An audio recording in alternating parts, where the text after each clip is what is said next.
Washington football. Woo!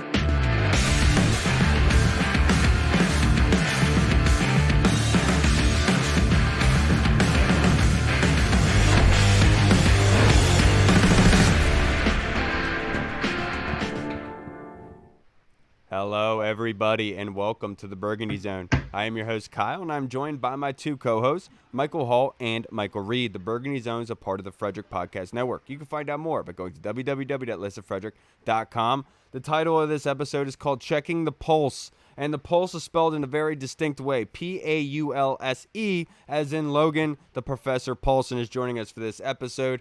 Thank you for joining us on this beautiful Monday evening, Logan. How are you doing?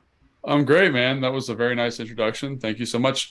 Also, what were we talking about with video clips earlier? You know, we talked off before the thing started. Do you guys give me video clips that I don't post? I would post them in 2 seconds if you guys did. Oh, no, not you. I just meant like others around the social media sphere. We don't get that kind of love, Logan, because we're not as high up on the totem pole as the other ones. But speaking of that, guys, we got to change that. We do have to change that. Yeah, come on.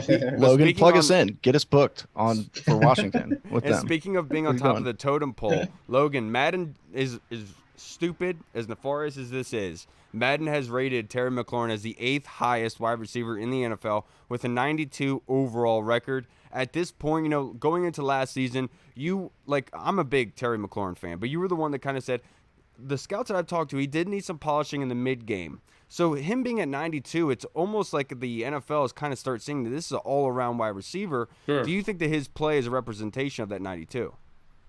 Yeah, I mean, I think he's done a really good job the last couple of years, obviously. I mean, he's one of the best players on the roster, and I think he's just been super consistent, and he might not always do it in a way that, you know, kind of some of the bigger names do it. He's not maybe the cleanest route runner, you know, like a Justin Jefferson or Devontae Adams type guy, but he's a really, really good football player and a guy that I respect that out of his game because he's physical, he's competitive, he's tough, and those things I really value in receivers. Now, you know, so 8 to me seems like a pretty good spot for him. I'm not a fan, but like I'm trying to think who they'd put ahead of Adams, Jefferson, Tyreek Hill. You know, Diggs, I would think. I'm trying to think who else is up there. Jamar Chase. Absolutely. I would put him above that. He's above A.J. Brown and C.D. Lamb, so that's tight. See, that's a little surprising. In Logan Paulsen's personal wide receiver rankings, I'd probably put A.J. Brown above Terry. But, you know, like it's a, you know, a hair either way, and it's definitely a matter of perspective and personal opinion for sure. It makes me happy to hear that Philadelphia fans are probably pissed about that. That's the way it's going, baby. You don't cry about it, right, guys? Yeah, I'm pretty sure Madden rated Terry pretty high last year too, which was like a lot of people were surprised about it. It's because Ocho Cinco has something to do with the ratings for wide receivers. He loves him some Terry. That's good. Yeah. Speaking of some other guys that are getting love, we talk about Cam Curl on here all the time. He's our guy. Great guy. Love Cameron Curl.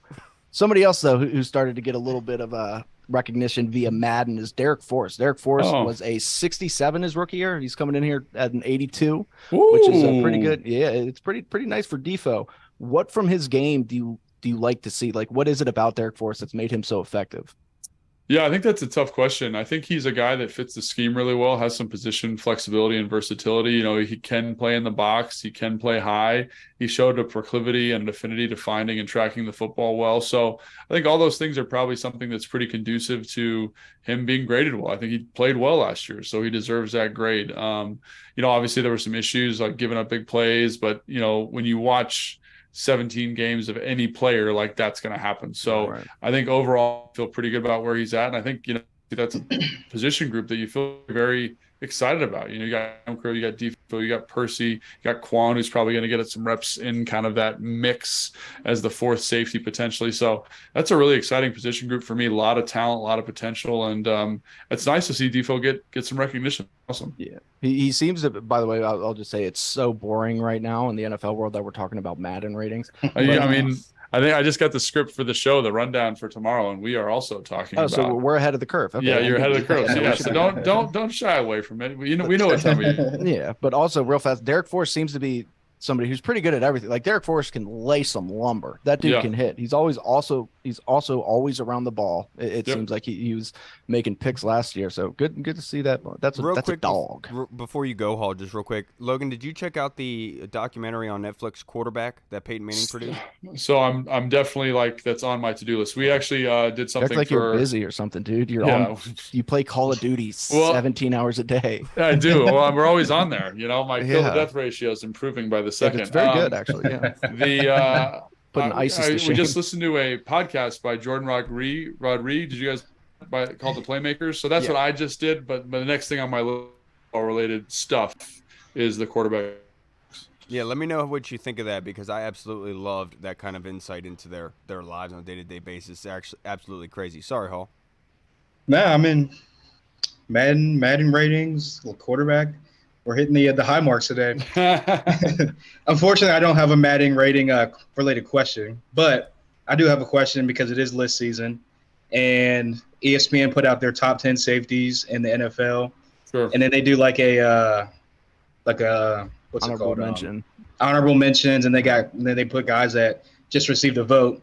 And Cam Curl did not fall in either three of those categories. Sure. Apparently, he didn't receive one vote, even for the people behind honorable mentions. Yeah, and I think that I saw that on John Kimes' podcast, he said that he talked to like scouts and evaluators around the league, and they don't really view Cam Curl as like a top tier like safety in the league. So, what's your view of Cam Curl as far as like that goes, and also what does he have to do to kind of make himself known around the league to or I guess better or more evaluators, I guess.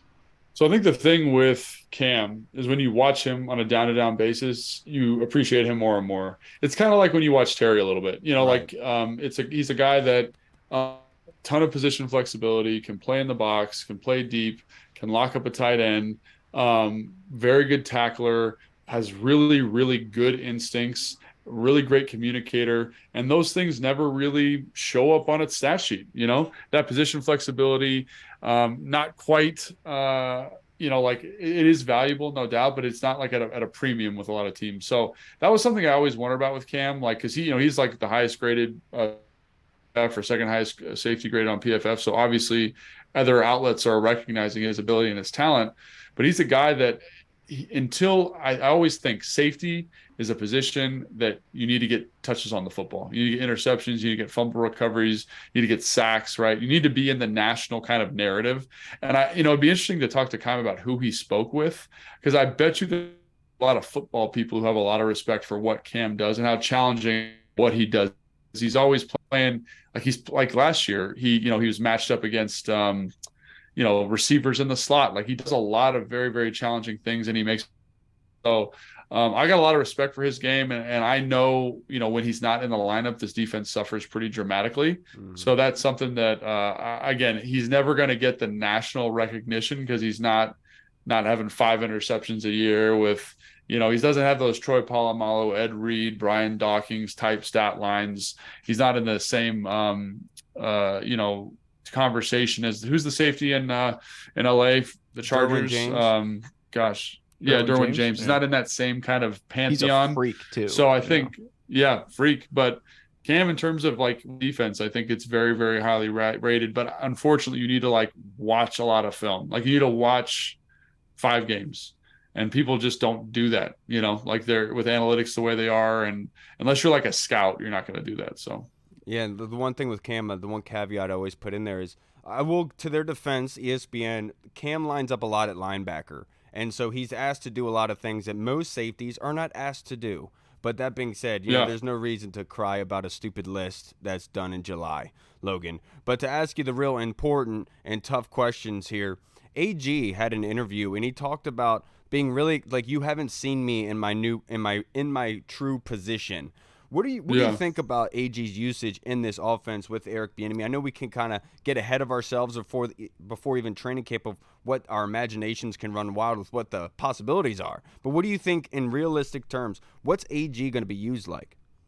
I think it's really hard to know exactly. Obviously there's some stuff in training camp where you see him getting the ball, lining up in different spots around the formation. That's great. But, we've seen that in years past. And I think when you look at Kansas City's offense, where Eric Bieniemy was last year with Andy Reid, obviously, the running backs aren't really used easy, like dynamic, line them all up over the formation. They're used supplement to your main offensive position. So in Kansas City, that's Kelsey.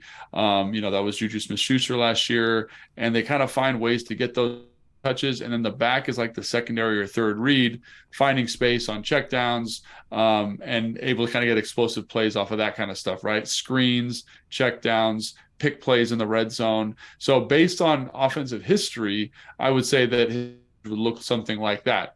However, I don't think the two running backs there, maybe McKinnon is a close comp to Gibson and what he can do. I think that, like this might be a unique skill set or a novel set for Eric Bieniemy in this offense. And AG might deserve some more touches in the passing game. I think he does. I did a breakdown 2 weeks ago on Command Center talking about AG or last week talking about, how I think he's at his best when he's catching the football in space. And I think when you watch the film of him, it supports that. So if Bieniemy can find ways to get him touches like that, I'm all for it. It's just, when you look at the history of the Kansas City offense, with the backs that they've had, that hasn't been a huge role for them. Obviously there's exceptions, Westbrook, when Andy Reid was in Philly, that was a big kind of pass catching back. So maybe there's a role for him, but I'm curious to see how that develops over training camp specifically. So, yeah. Now, Logan, your brother, Jake Paulsen, is boxing Nate Diaz at the end of the month. I'm sorry. That's different. Logan that's a Paul. different Logan Paul. Every time I go to like little camps for the team, say Logan Paul, and everyone says Logan Paul, like that's Everybody's the guy like, yes. And I'm like, have you seen Logan Paul? Like, we don't really look that much alike. Yeah. So Plus, you don't scam your fans out of millions of dollars with a crypto scheme. But so yeah, I didn't do that. Thank God. Yeah, no, not that we know of. But also, so this isn't necessarily Commanders related. It's NFL related because it's boring season.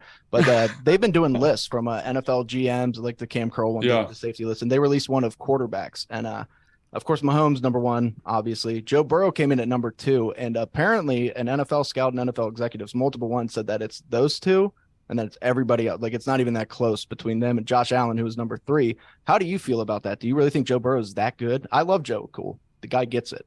But, yeah, that's a good question. Like, so I've watched a ton of Patrick Mahomes over the last, he's so good, 3 months because since EV's gotten here, and he's amazing. I understand why teams were reluctant to sign Eric Bieniemy as an offensive coordinator because there's 10 to 12 plays a game where Patrick Mahomes just goes crazy, completes the football, does an excellent job,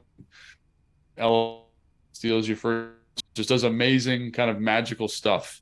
I'm a little surprised that they would say that Josh Allen is not kind of in that same group. Right. But I think when you watch Burrow, there's a composure and a processing and a playmaking ability is very unique to him.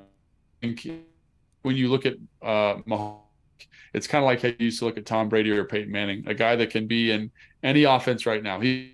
Washington, and this would be a top 10 offense. Like I really believe that. And I think Burrow falls in category. I think we saw when Dable Buffalo that there was a lot of scheme element porting Allen. That's not a knock on him. He's still, a top 5 player in the league at the position. But I kind of understand at a high level, like why they would suggest that it's those two guys and everybody else. Right. Yeah. Also, the one caveat is that scout could have been somebody like Daniel Kelly or something, so we didn't know. How do you know that name, Logan? I don't know that name, but I do know bad scouts. And I'm just thinking about all the bad scouts that I've bumped into that'll come. Like you'll see them at the combine or something, and they'll say, oh, man, I'm super high on player X. And I'm just like, you have no idea what you're talking about, but you're working for a team, so. Sounds like Daniel Kelly.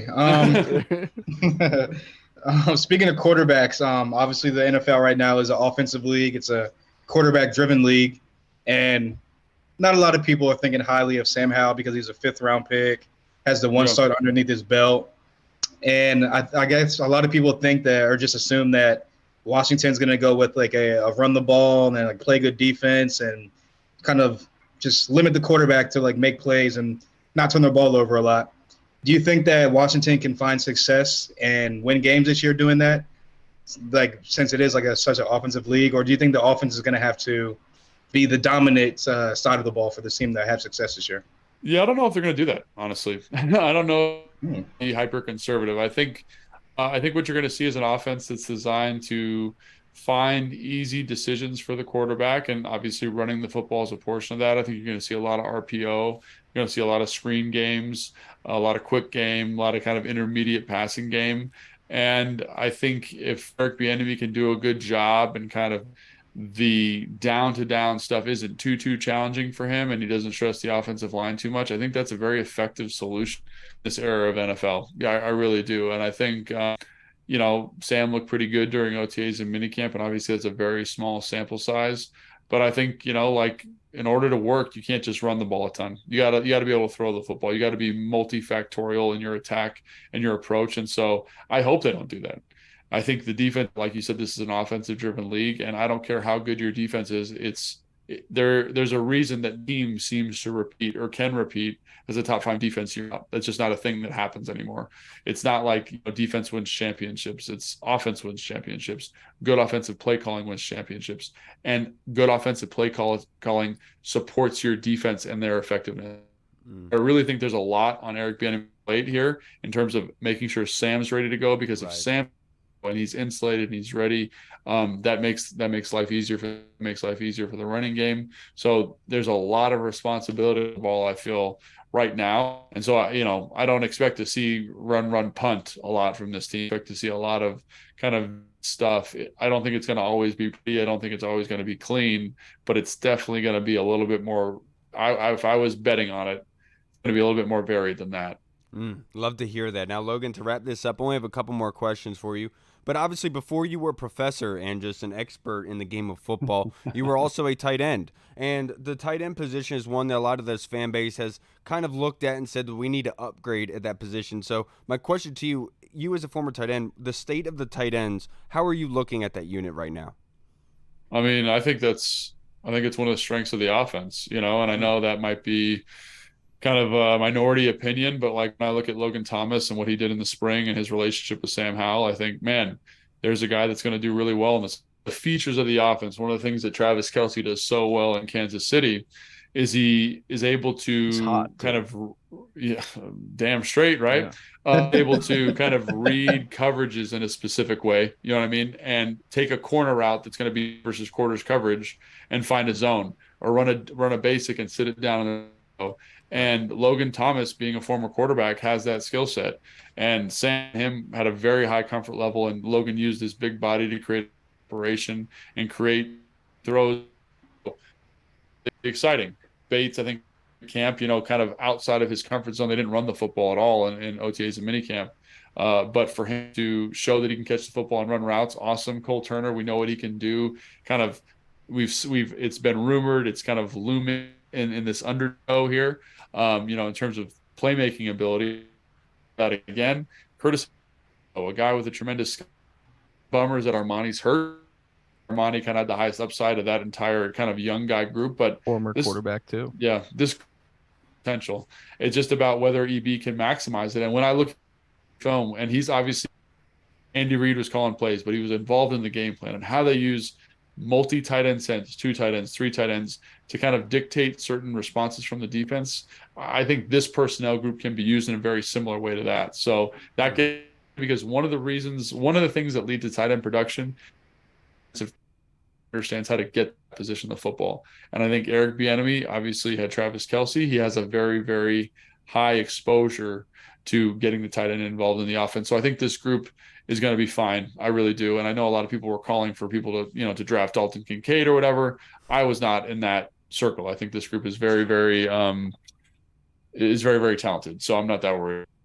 Love to hear that, Logan. Next question I have for you. Did Washington do enough to improve the offensive line? I mean, that's the $1 million question, and I go back and forth on it, it's in terms of things that, I'm most interested in watching this training camp. It's going to be the offensive line. Not really Sam Howell, it's the offensive line. And really how Eric Bieniemy insulates and maximizes that group, because I do think, like, when you watch Kansas City, when you watch them, Wiley, the new right there, like, he's a good football player, but the scheme elevates him. And some of the best offensive line with the offense 2012 were elevated by a bunch of killers the way that some that like Philly's O-line is, for example.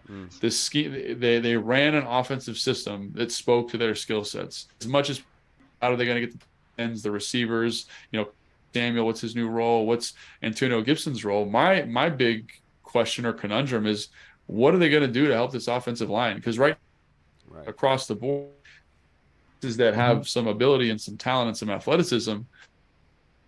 It's how does that group come together and how do you maximize them? How do you maximize that position, all others on the field? And I'm excited because I think EB, again, with Andy, has to do that. I just want to make sure that happens here because, again, when you look at it position by position, there's nobody there that kind of, you say, amazing, that guy's a player. They're all solid football players. And you can win with that. But you got to understand what you have there. So I say in order to maximize it, let's just give them all steroids and just see how big and strong they can get. I think that would be the best NFL, to be honest with you. The best NFL, just like that.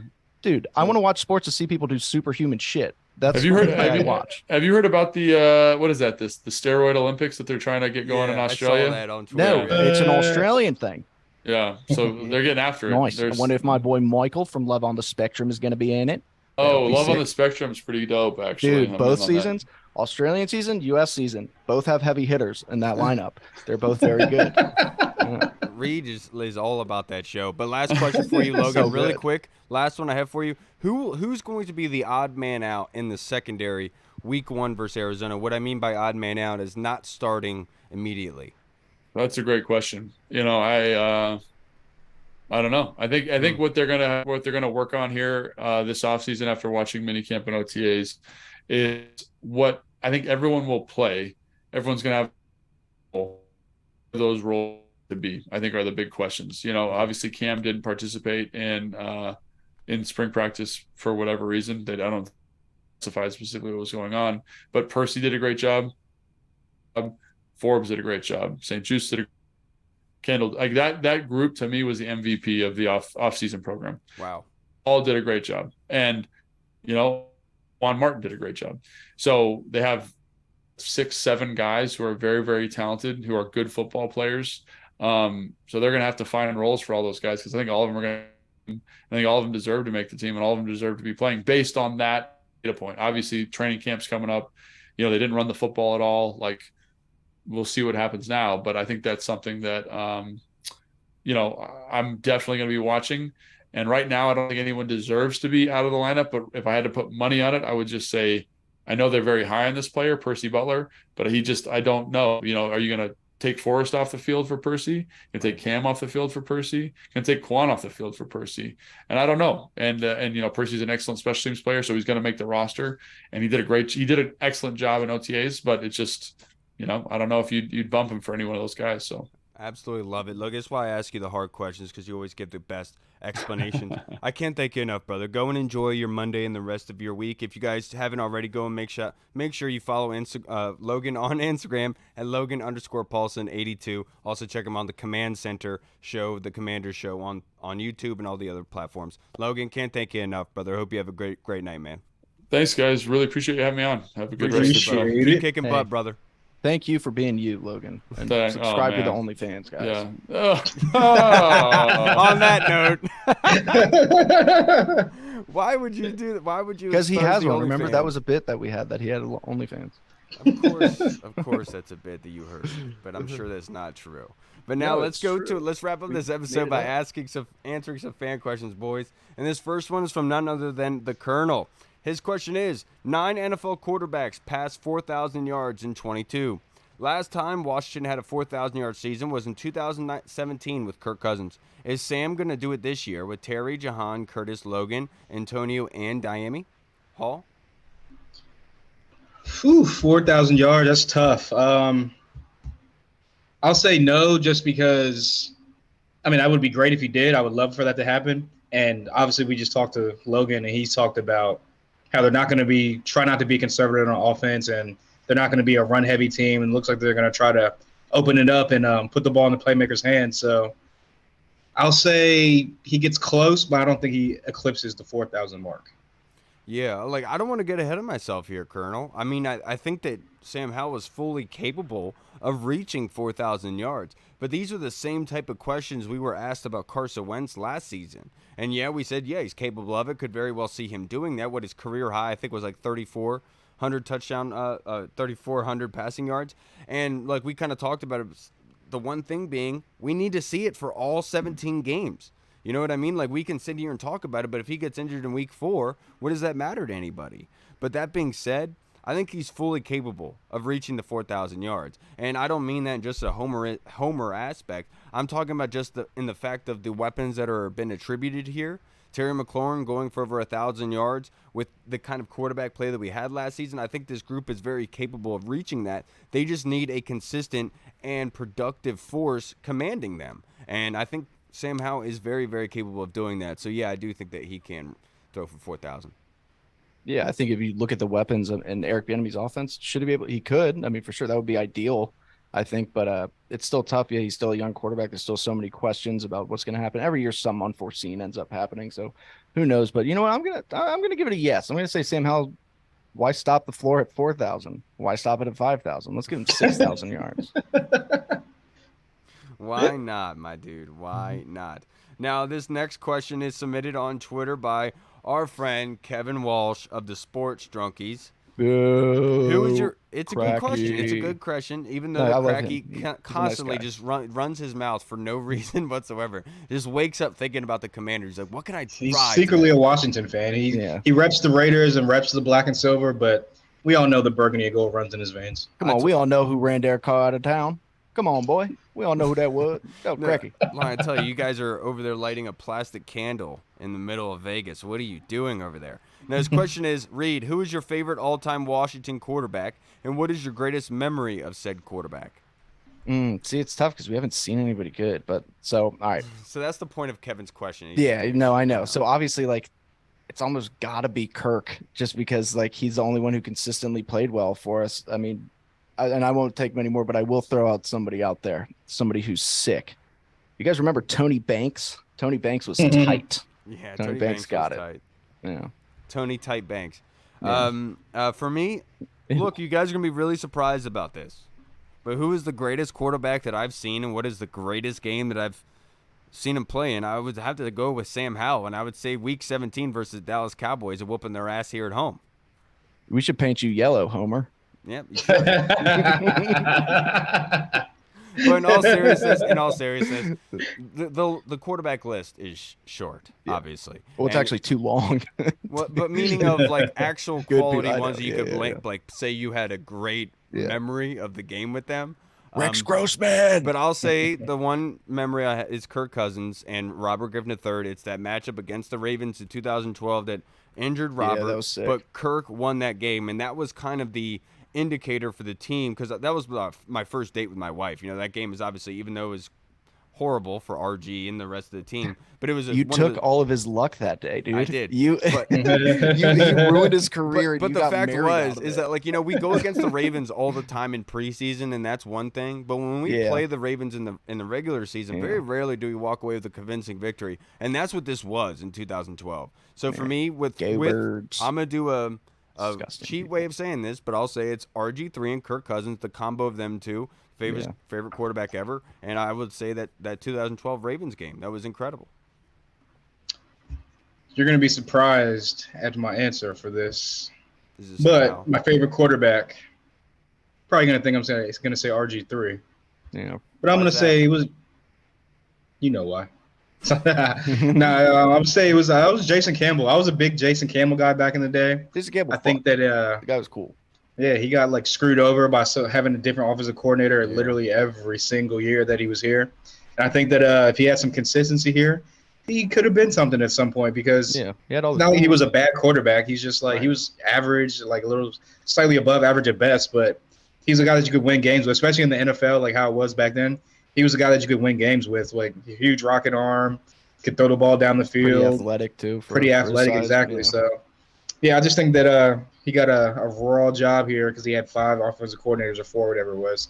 But favorite game, I mean, I've said it a couple times, but it's 2016, Sunday Night Football. Well, it has to be with that quarterback.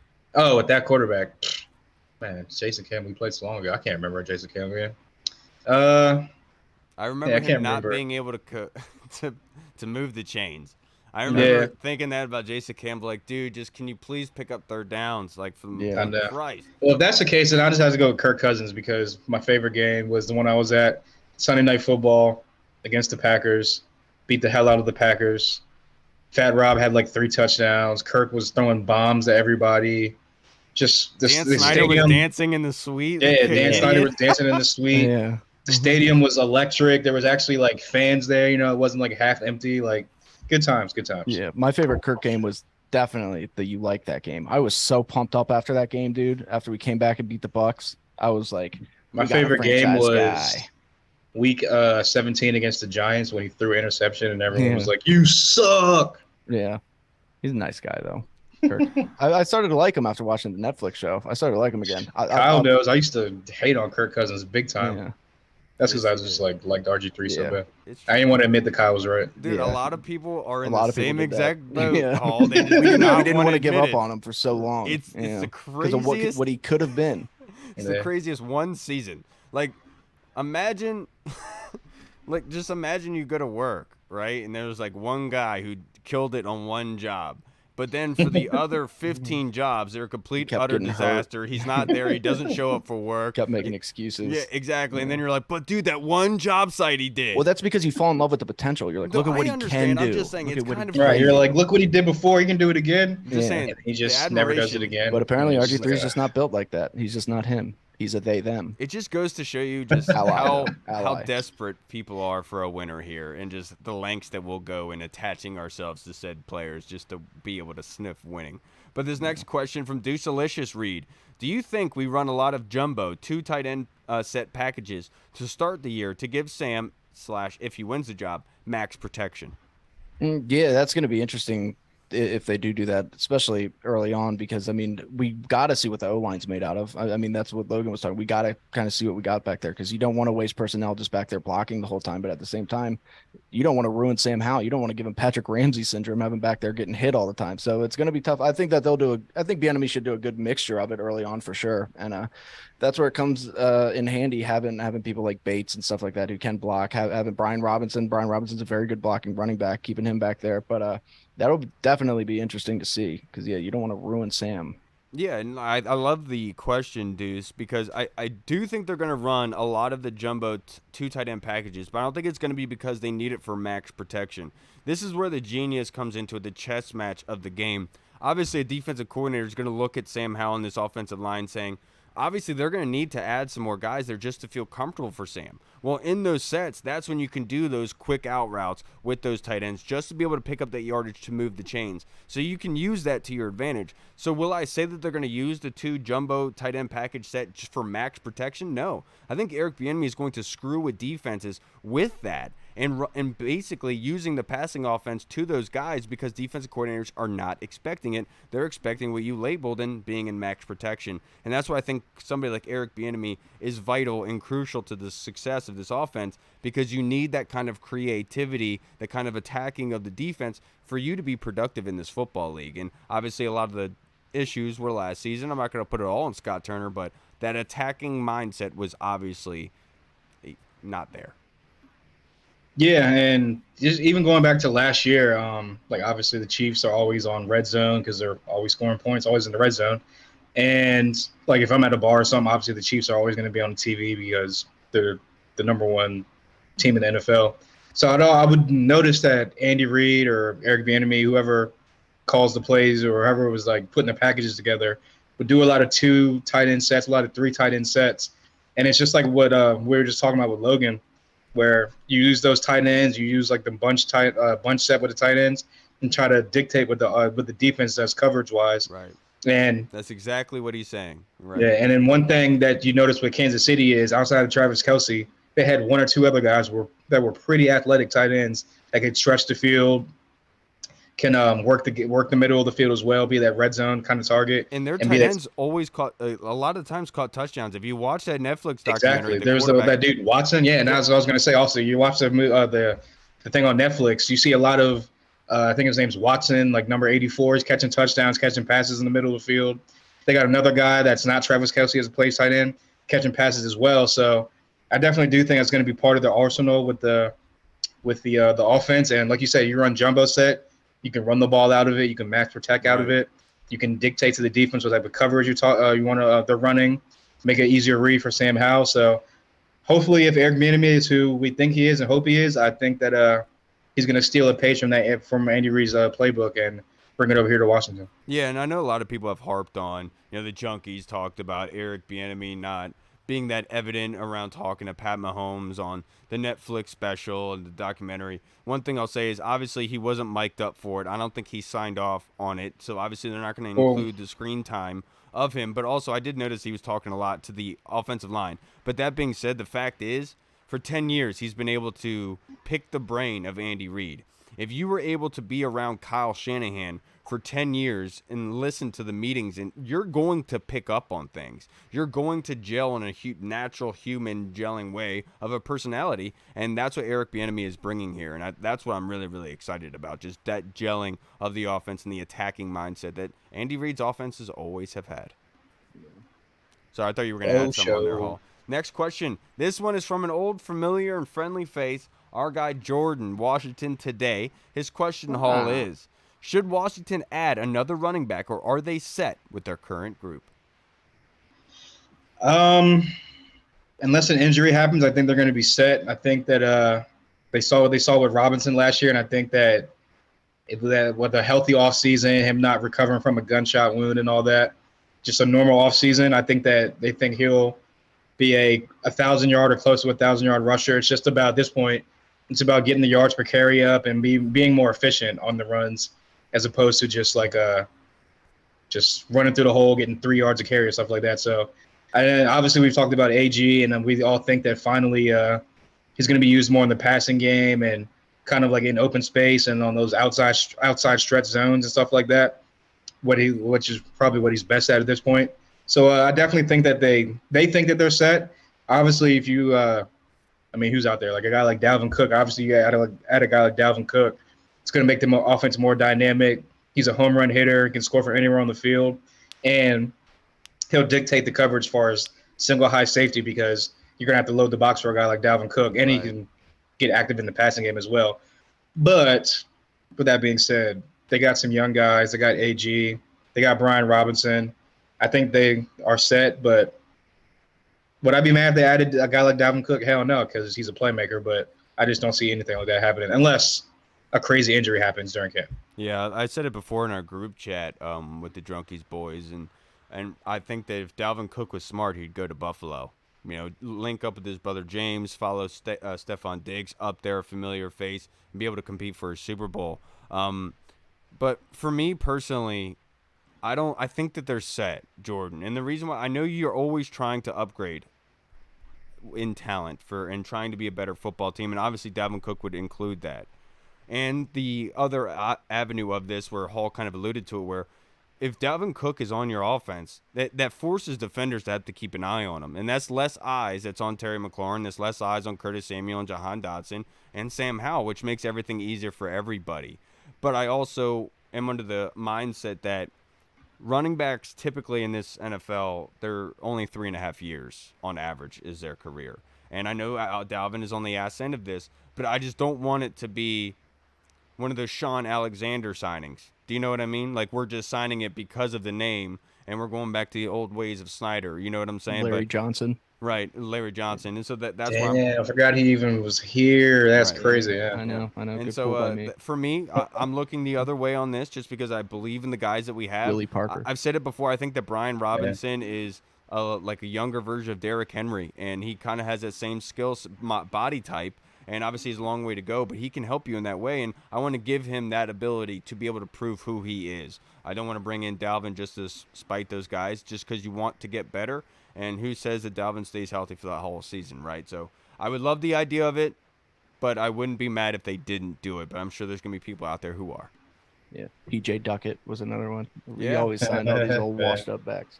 Nah, dog, we're set at running back for right now. Like I said, unless there's an injury. I think the entire NFL is running away right now from Leonard Fournette, Zeke, and Dalvin Cook. Nobody wants them. Everybody's like, nah, we're good, man. Because running backs expire. They're like milk from 7-Eleven. They just expire too quick. You know what I'm saying? Yeah, you do look like a kind of guy that'd buy milk from 7-Eleven. My body is constructed almost entirely of milk, Kyle. So. Not surprised. If you could, this is from Jamie on Twitter. Thank you, Jamie. If you could take any player on the offensive side and defensive side, excluding quarterback, who are you taking, Reed? Like if I could just pick one from any side? Yeah. From any team in the division or from our team? Any team in the NFL. Well, like just not the Commanders. Like to add to the Commanders. Okay. I mean, I hate to say this, but I'd get old Trent back because watching this dude have this turnaround. Plus, he's my favorite Washington football player of all time. The dude just gets it. Then I'd take Trent. You know, best left tackle in the NFL. The dude could keep playing. I don't care. He's a bully. That sucks. It's a sore spot, but that's another subject for another day. On the defense, because it's tough because we're set on D-line, obviously. I love our safeties. I love what we did at corner. So now you almost got to be like, all right, what's left? Well, we got linebackers out there, but how much do we really use a linebacker? I don't know, man. That's tough. I guess just give me Fred Warner too. You know what I'm saying? I'm just gonna pick San Francisco. I'm just gonna get all the best players. Damn, dog, you took two of like the four people I was gonna say. Yeah, I know. I did that on purpose, dog. Two of the four people that I was gonna pick. For defense, I think it's fairly easy. To say this, I think it's J.C. Horn. No disrespect to any of our guys. I've just been a fan of J.C. Horn before he was drafted, and I think that he's a quality press man corner that could be added here and do exactly what Emmanuel Forbes is going to do here in the relative future. Now, offensively, this is a really tricky subject because you have to exclude the quarterback. And where on the offensive line or on this team would you really want to get better? I think Kelsey on the tight end would be an easy and obvious one, but I'll go with the hard answer, everybody. One that you're not expecting. I'll say Jackson Carman. You had to know that was coming. You somehow it always circles back to Jackson Carman. Yeah. Defense. With you and him in Cabo. Why was that? Cabo. You know what I'm talking about. Don't play dumb. Defense. With me, I was gonna say Fred Warner just because. Chill with me. Just because I think we had like a guy like Fred Warner on the defensive side, like at linebacker position. Guy can go side to side, play the pass coverage as well. I think he would just make us like a top 3 defense consistently every single year with the people we already got. But since Reed already said him, I'll say TJ Watt. Just because if you got TJ Watt on one side, yeah, right. Chase Young or Montez Sweat, whoever might be on the other side, with John Allen and Deron Payne, that like might be like the best defensive line of like all time or something close to it. And offense, I'll go. I was gonna say Trent because that's my guy, but I'll go. Yeah, I mean, I guess you gotta go with the line, so I guess I'll go. No Kelsey, huh? All right. Yeah, because you already said Kelsey. I don't want to say another person. I'll say Lane Thomas just because he's like a top tier tackle in the league. Yeah.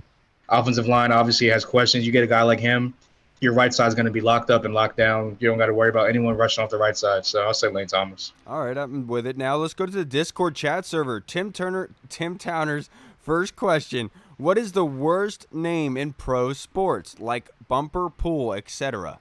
Hall. Like worst like team name? No, just worst name like is it football player or professional sports altogether. I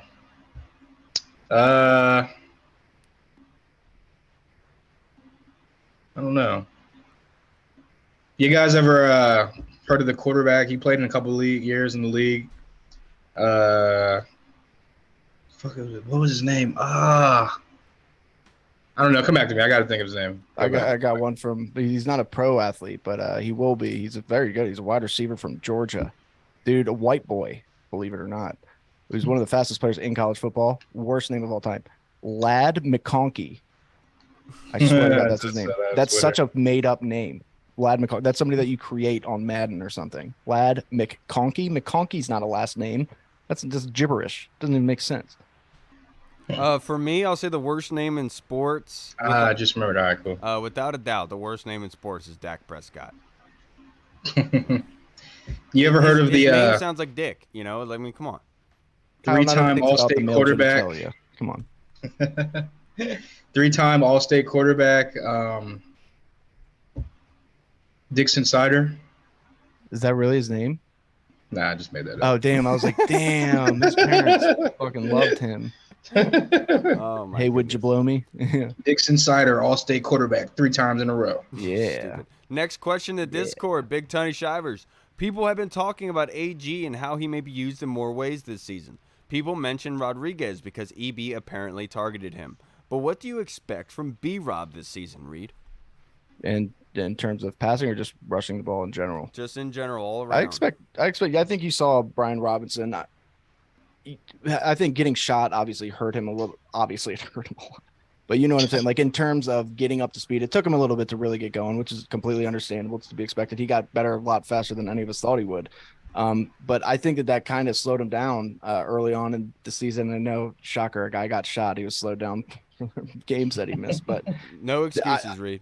yeah, I really think that the dude, you just look at him and the plays that he made. I know his yards per rush weren't the best, but like once he gets rolling with all these weapons that we have, nobody's going to want to stop him. He's such a he's just such an animal. I mean, I'm hoping that he can just put us on his back and have some old CP moments where you're riding that train. You know what I'm saying? So I expect a lot from Brian Robinson. I'm going to say over 1,000 yards, and I'm going to say like 8 touchdowns rushing, and I'm pumped on B-Rob.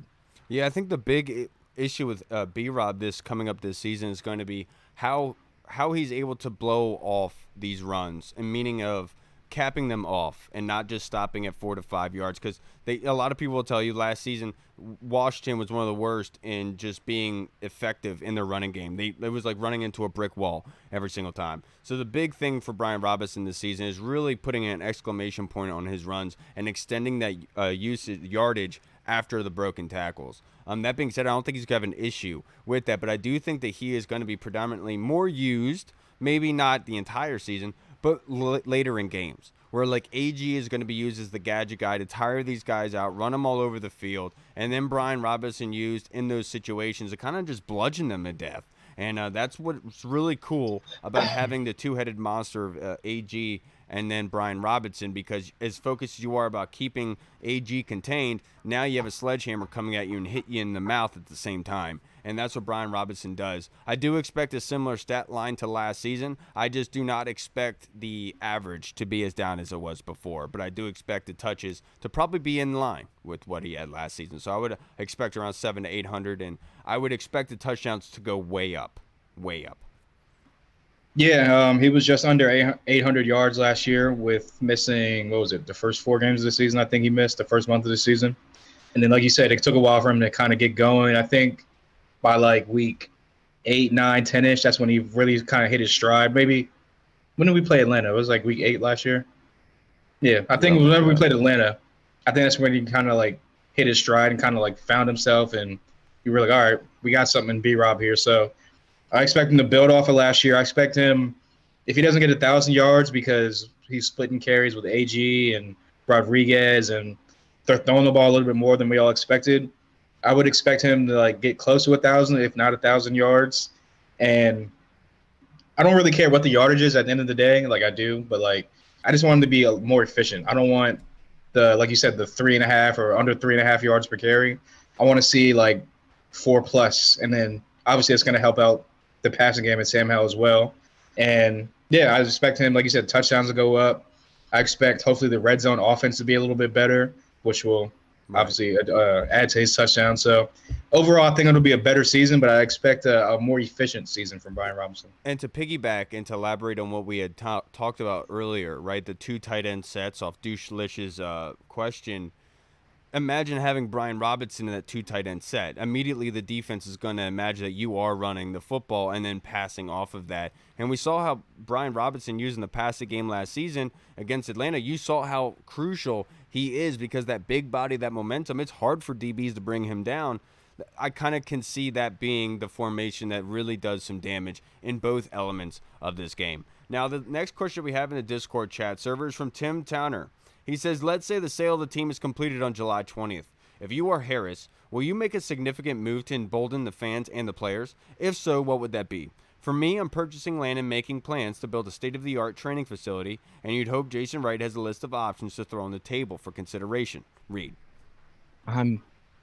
I'm moving the team back to RFK and I'm switching the name back to the Redskins and I'm firing Jason Wright. I'm just kidding. No, those people are nuts.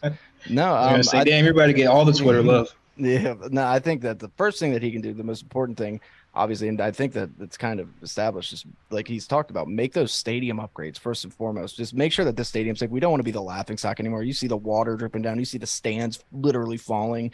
It's the shitty experience. Nobody likes going to FedEx, to be completely honest with you. And I just think improving that first and foremost, I think will be huge. Other than making some splash signings or trading for Patrick Mahomes. But yeah, you want me to be perfectly honest here, Tim Towner? If I were Harris and I don't have $6 billion laying around or friends that do to be able to do this, but if I were, and I were to buy the Commanders, the first thing I would do to embolden the players and the fans is I would make a trip over to Texas. I would poop in a bag. And I would put it on Jerry Jones' doorstep. I would light it on fire, ring the doorbell, then run away. First thing I would do to kind of send a message to Jerry, just to play a joke on him, let him know what's coming. If you really want to embolden the fans, tight, though. If you That heard get hella views on TikTok. Yeah, if you heard that Josh Harris did that to Jerry Jones, I mean, the respect meter goes up. Yeah, all of a sudden you're like, oh my God, we got a guy. We got one. That's an alpha male. Yeah. I mean, that'll be our Super Bowl right there. I mean, it's a wrap. Just don't throw it at him, because put him in the history books. He's the best owner we've had ever. Imagine don't Jerry throw on it at his him. front step. Damn kids. Yeah. Don't throw it at him, because that's assault, brother. You know what I'm saying? If I'm Josh Harris, first thing I'm doing to embolden, I'm going to drop the prices of the food concessions and the beers just slightly. Not enough to be like, oh, you're going crazy, but just enough where you're not paying like $13, $15 for a beer, whatever it is.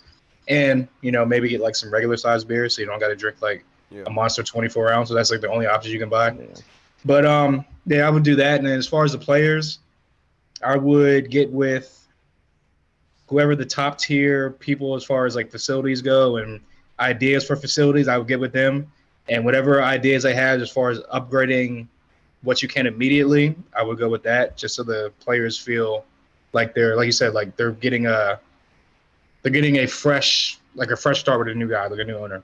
I got you. And take this seriously, Tim, your question, it was a great question. First off, I think getting the players the equipment necessary in order to gauge body performance is very necessary. And I know he's very keen to analytics, and that most likely is what's going to be geared towards in the future. But I think, honestly, that he needs to look at the practice facility, the walk down to the field. The players are walking on, just concrete, and then as a fan, asking to slip on cleats. Yeah, and then as a fan, when you're walking down, like literally, you're walking down those steps, and then like you're there. There is nothing really telling you that this was built out for this reason, that you're supposed to be there. It's more of just a little pathway out to the side, like you're going out into the middle of the woods to go watch training camp. I do think they need to make the facility a little bit better and more modern based on what we have here, and actually show some care and respect into it, because last season, seeing all that dirt on the ground everywhere and just nowhere for because when you went to Richmond, there was at least somewhere to go sit. There was a hill and stuff like that. At training camp right now, there's literally nothing but food trucks, and so you're kind of on your own. I remember I brought my chair out there, and somebody used it within 5 minutes of me bringing it. You know what I'm saying? So that definitely, you have to do some better with the training facility. We need more outside hot tubs for hung tight ends. That's what Jesse said. Jesse messaged me. I was like, make sure you put that in there. He just sent it to me. I was like, Jesse, dude, it's not going to hurt you anymore. Stop. He's not on the team anymore. It's okay. All right, everybody. That's going to wrap us up for this episode. I really can't thank you guys enough. We are really excited, looking forward to August 8th, salute day for training camp. That's when we'll be going with the Colonel. I'm going with my old man. You guys are coming with, and we're going to celebrate Hall's bachelor party on the 8th as well. Going to be celebrating him getting married, making the big old leap. And so we're going to be doing that August 8th. So really hope you guys are able to come out and check it out with us.